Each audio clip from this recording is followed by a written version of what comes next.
Our topic this morning is mastering urine destaining and decontamination. Urine is one of those funny topics which we talk about with the kind of interested, obligatory disgust. You got half the world wishing the problem didn't exist, the other half making good money out of it. However, urine is an important subject. It ruins perceptions of buildings and facilities and homes that are otherwise well kept and well maintained. My name is Everard Painter, the Director of Actichem, and I'm looking forward to discussing, going over this topic with you. The challenging scenario covers both carpet and upholstery, and this is what we're going to be discussing today, is the carpet and upholstery, and we will also be discussing tiles and grout. Now, tiles and grout predominantly focus around washrooms, ablution blocks, etc. But also the same principles and the same chemistry applies to kennels and catteries, animal accommodation, and realistically, even your pets at home. So a couple of the chief challenges that we do have relating to urine is malodor, of course, probably the one that most people think about first up when they're discussing in relation to urine. A mild to pungent urine odor impacting visitors and residents' experiences, both in your home and in these facilities that we're talking about. Staining is another key complaint. Very, very difficult staining can be apparent on both textiles, fibers, as well as in hard surfaces, especially on grout lines. The extensive spread and penetration of urine liquid when it is spilt, when it is excreted from the body into carpets particularly, can extend way beyond the apparent size of the spill on the surface. Greasy cholesterol is another one that we should touch on, where pets or animals have excreted urine in one spot for over an extended period. You do land up with a cholesterol buildup, which needs to be treated as if it was an oily spot before you even begin with the urine decontamination. And then finally, bacterial contamination. We shouldn't forget about this, that these urine contaminations contain germs. They contain E. coli bacteria in particular. We need to ensure that we're left with a germ-free surface. The urine composition of urine is key to understand. We've got a little diagram up there on the slide of what it is comprised of. Not super critical that you get your head around it, but I do want to just point out that urine contains typically over 90% water. Now, the relevance of that in urine decontamination is that when you have a urine spot, the longer you leave it, the more water is going to evaporate. In other words, the concentration of the ingredients that you have sitting on your carpet, on your tiles and grout, becomes ever and ever more strong. The key things to know about urine composition, however, is perhaps the things that don't normally come into the description of urine, and that is a urochrome, which is a yellow pigment in urine.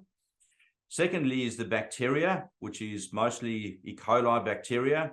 And then also the cholesterol, which is what we've just discussed in relation to the greasy cholesterol marks that can occur on severe urine contaminations. The physical characteristics, however, is what I really want to draw attention to. And this page is really the kicker. If you want to understand the difficulties that are surrounding urine, why so many people get it wrong, why so many of our washrooms, public washrooms, constantly smell of urine, this page is going to explain it to you. So freshly excreted urine has a pH of around about 5 to 6. That's acidic. This can be fairly easily demonstrated or seen when we go to a public washroom of an upmarket facility, which has urinals, got marble flooring. The little splashes of urine around the urinal cause etching on that marble floor. Marble being a calcite stone, which is sensitive to acid etching, and the urine, in fact, etches the marble. Don't ever be tempted into being requested to remove those stains because they're actually etch marks. This needs to be pointed out and explained to the building manager. But back to the urine being acidic. So it is acidic in its freshly excreted state. As it dries, as it cures, it goes through this metabolic process whereby it comes under the action of bacteria and changes to an alkaline crystal. This alkaline crystal is very robust. It emits ammonia, as we all know, when there is a concentration of urine spills, sometimes often smelt in animal shelters, animal accommodation. You get that distinct ammonia odor. This is coming from the urine contamination with a fairly high pH of 11 to 12. That's quite high. Then we've got the encapsulated bacteria. This E. coli bacteria that we've spoken about emits its own odor as well. And then, of course, we have a very high concentration of this urochrome dye as a result of all the water evaporating out of the liquid urine. So the uric crystal will emit malodor whenever it is moist or remoistened. So often the urine odor will die down as a uric crystal becomes dry, and we have a high humidity day, and immediately that uric crystal becomes remoistened and the smell returns. Now, urine is a very complex biology, and the key to it is breaking down this uric crystal. The last slide was a kicker on understanding why we get urine wrong. This page is going to tell you how we can get it right. And this is really the secrets, the whole secret to understanding urine decontamination is we have to break down that uric crystal. Many people approach urine, especially in washrooms, with chlorine bleach, with disinfectants, such as a lemon disinfectant, a pine disinfectant. These are entirely and totally unable to break down that uric crystal. Once the smell of chlorine dies away, or the smell of the lemon disinfectant dies away, the uric smell is back again because the uric crystal has not been decomposed sufficiently to stop emitting ammonia or to release those E. coli bacteria to being flushed away or deactivated or killed. There's really only two ways to eliminate and eradicate that uric crystal, and that is with an acid. That is the quickest and most effective way of destroying or eliminating that uric crystal. The other way that is very, very effective is also with enzymes or bioenzymes. And these are preferred often in situations where we've got slightly longer dwell time. Aged care facilities love it. The residents have good success with it as well. This is areas where you can afford to leave it slightly longer, provides a very, very powerful way of overcoming malodors in carpets especially. So just to give you a quick idea as to how that enzyme and bioenzyme function works, I've got a little diagram up on the top left of the screen where the enzyme is a peculiar chemistry whereby it grabs hold of the uric crystal into these enzyme sites. As it holds it in that enzyme site, the enzyme itself actually flexes, actually distorts, and breaks that organic soiling, in this case a uric crystal, breaks it in half and then releases it as two different products, as is typically known. In the process, releasing it from the fiber or the hard surface, releasing it in view of it being flushed away. The beauty of it is now that enzyme, instead of being used up, is now able to go and be reused on another item of organic soiling. So it's a constant process. The enzyme will just keep on working until all the organic matter has been used up. Very, very powerful. The difference with it is, of course, with acid technologies, it does take slightly longer to work. The second thing is the urine stain removal. Now, the removal of residual stains is very, very important. And typically speaking, we're removing that urochrome pigment. There's two ways of doing it. One is to bleach it out with hydrogen peroxide, favored in textiles and carpets, upholstery, etc. If we're talking about surfaces, this can also be done with hydrogen peroxide. However, chlorine is a very, very effective and inexpensive way of removing those urochrome, urine dye stains on hard surfaces. I'd like to say a few words in relation to the process. Now, the process is as important as choosing the correct chemistry. The first thing that must be done, must be focused on, is doing a thorough scope of the job. Now, many people are doing this already, but the importance of putting it all down in a methodical way to be able to affect urine contamination in a successful manner. The first thing to note is that your nose is a critical tool. It smells out urine very, very effectively. It may be worthwhile closing the windows, closing the doors to eliminate any cross drafts. A UV light very effective in spotting out where urine spills have been. Remembering that the immediate corner that the dog, just for instance, or the cat has been urinating on, that may not be the only spot. There may be other spills around the room or into that room. Can also be an issue which you may otherwise miss if you don't use a UV light. Moisture meter can be a very useful tool. Remember that troublesome urine deposits may be further afield than a principal spill, which we've just discussed. The urine contamination surface only, or is through the carpet, backing, and floorboards as well. So just remember that the size of the urine spill at the top may extend right through the backing, right through the floorboards, depending on how big the spill has been or how long this is carried on. The other thing that's very important to scope out at the beginning is also knowing your substrates. Remember that certain fabrics, certain fibers are going to be damaged by the urine itself, as will the dyes. We will discuss this a bit later on to give you a bit more insight into this. The other thing that is fabrics or fibers, carpets that have been contaminated over an extended period would have been wet for an extended period and can cause issues such as delaminating, even browning. And then lastly, to get a knowledge of your substrates to know as to which surfaces are going to be possibly damaged by the typical acidic treatment that you may want to use, such as a natural stone, for instance. The next thing is pre-qualification. This is, in my mind, the most important step. Is you need to have a very frank conversation with your client. They're expecting the world out of you. They're expecting you to be able to totally eradicate this troublesome odor and staining that's occurred on their carpet. Just remember that the dog, the cat, their darling little pets, they're the ones that have caused this problem. The problem is your customers. Don't make it yours. Make sure that you leave it that way, that the problem remains your customers. The way that you take on ownership of the problem comes when you promise that you are going to eradicate the smell, that you're going to eradicate the stain before you've even begun. Never make these promises. Promise that you're going to certainly improve it. You're going to do all you can, your best to eradicate, but the customer needs to know the complexity relating to urine odors and staining. So the next part of the process is removing the uric crystal, and this is really the beginning of it and must be the beginning of the process that you start with, the actual physical process of decontamination. It is very important that we understand that many of the processes that we're going to discuss in the next 3, 4, 5, 6 points often can happen concurrently, depending on what chemical products we're using. But I want to discuss them all in separate steps so that when something goes wrong, you're able to go back and identify as to where it went wrong and what products you may need to apply as a retreatment.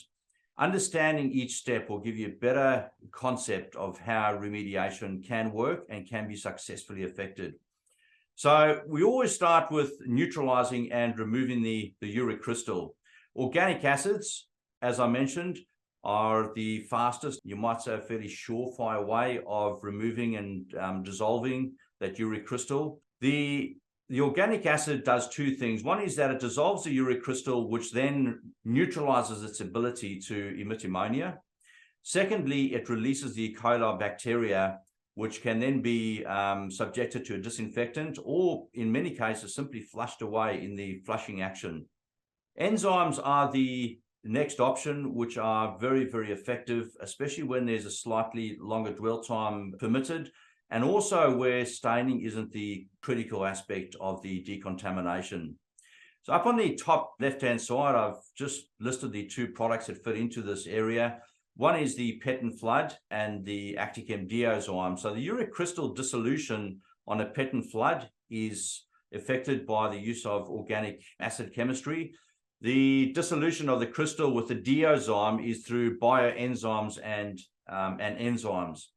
The beauty of the Deozyme and the bioenzyme concept is that it continues to work. It can be left in the carpet and continues to work over time, giving you a very, very effective solution where there has been severe contamination and you're not able to necessarily reach all the areas where the contamination has happened, such as into floorboards, in between floorboards, underneath base plates, etc. Now, just a couple of notes in relation to woven rugs for those people doing rug cleaning. Is woven rugs really should be treated with an organic acid such as acetic acid or pet flood in a rug bath. Tiles and grouts such as in washrooms are best treated with an acidic detergent to effect an initial deep clean. And natural stone should be treated with the Actichem Deozyme, which is completely compatible with your natural stone.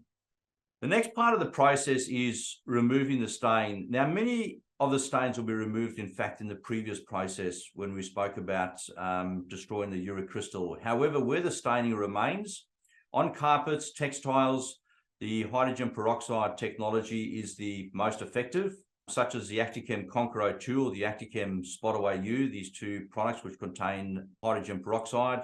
Chlorine, the oxidizing action of a product such as chlorosan is very, very effective on hard surfaces such as tiles and grouts.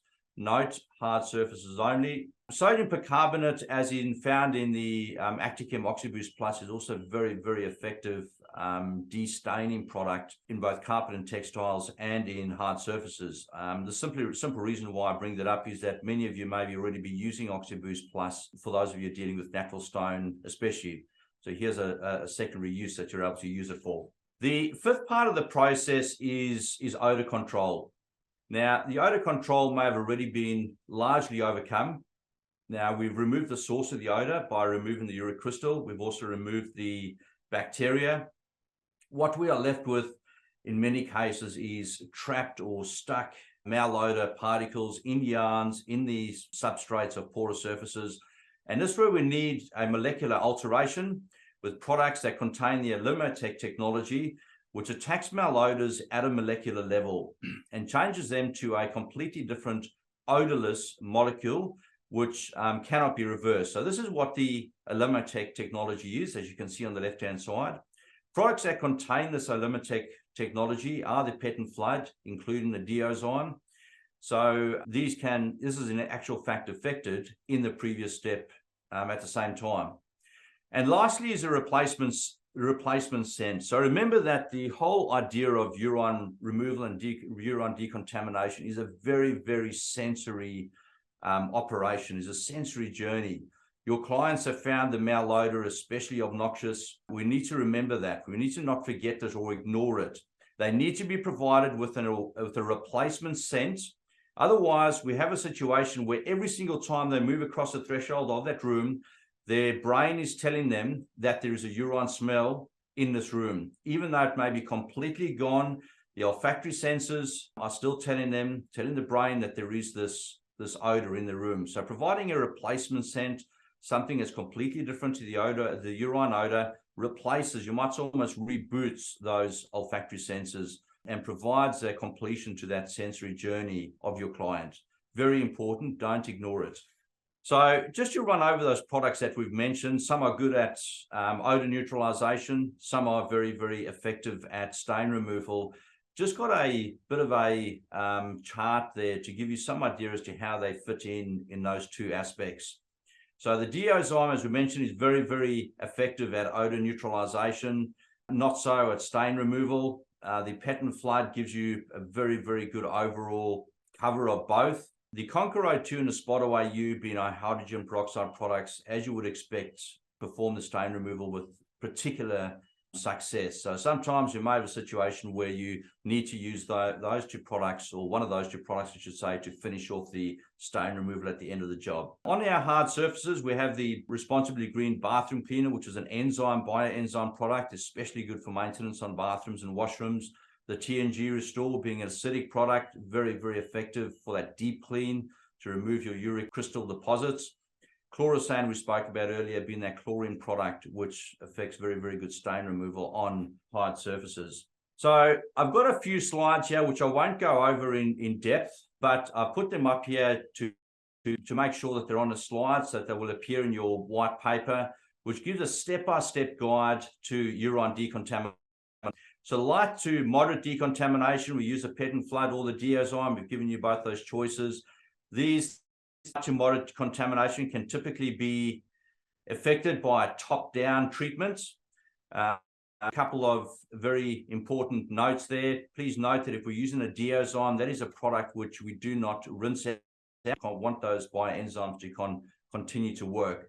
Got a very helpful, handy tip there, hot tip as we call it, where we mix up pet and flood and add some Perox. Now, Perox is 50% hydrogen peroxide. What we're adding that hydrogen peroxide stain removal treatment in together with the pet and flood to affect stain removal at the same as decontamination. Very, very effective. For heavy contamination, we have two methods. One is this first one where we remove or pull back the carpet and remove the underlay, treat the flooring, treat the subfloor, treat the back of the carpet, treat the front of the carpet. And if we have greasy deposits, which may be a reality, that they have to be cleaned with a pre-spray, possibly with the additive of a solvent booster to remove that cholesterol greasy deposit. Then we replace the underlay and relay the carpet. The other option, which is also very effective and very popular, is to totally saturate out the area without lifting a carpet, sometimes even done with a watering can, and with the Deozyme or the pet and flood solution. Then it is removed, the moisture is removed with the water claw. Very, very important to note that this method must not be used with a regular carpet cleaning wand. There is not the strength or the ability through a carpet cleaning wand to remove all of the moisture that you've added into the carpet. It must be done with the water claw, with the high performance carpet extraction machine. Lastly, we go into washrooms. Deep clean solution for washrooms includes using an acidic product such as the Tile and Grout Restore to totally decontaminate the washroom from the uric crystals. It can be then followed up with a product such as the Forest Fresh, which is a very effective disinfectant to remove the odor causing germs as well. And on a maintenance side, the Responsibly Green Bathroom Cleaner is a very, very effective bioenzyme bathroom cleaner, which will digest any of our organic soiling, including uric crystals, on a day-to-day basis. Very, very effective product, including the Lomotec odor neutralization technology, and totally safe in all of your bathroom surfaces. There is one last thing I want to point out, very, very important for people doing carpet cleaning to note that urine can damage wool and dyes.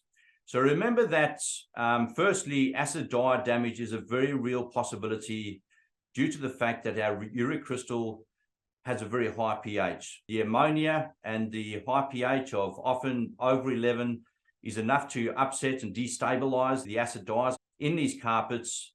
The dye may be sitting there still providing the blues or the reds or the yellows or whatever the case may be in their carpets. When you come and do a completely safe, normal urine decontamination process, you will in fact remove those dyes, and it appears as if you have bleached that carpet.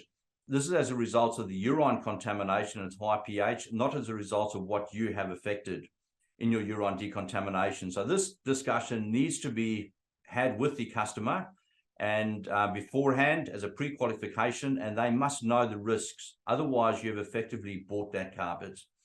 Second thing, wool fiber damage is also a very real possibility. Remember, we spoke about the uric crystal having a high pH. This is enough to damage the wool fiber itself. Urine contamination on a wool carpet may never be able to be restored to a completely pre-contamination appearance or new appearance. Moisture damage as well must be taken into account. As mentioned, carpets that are moist for a long time can delaminate, can come up with various other problems. These are all very important points that you need to have that frank, tough, you might say, conversation with your customer pre the job being done. So thank you very, very much. We really appreciate your support and your input. We look forward to your comments on the feedback form. Thank you very much.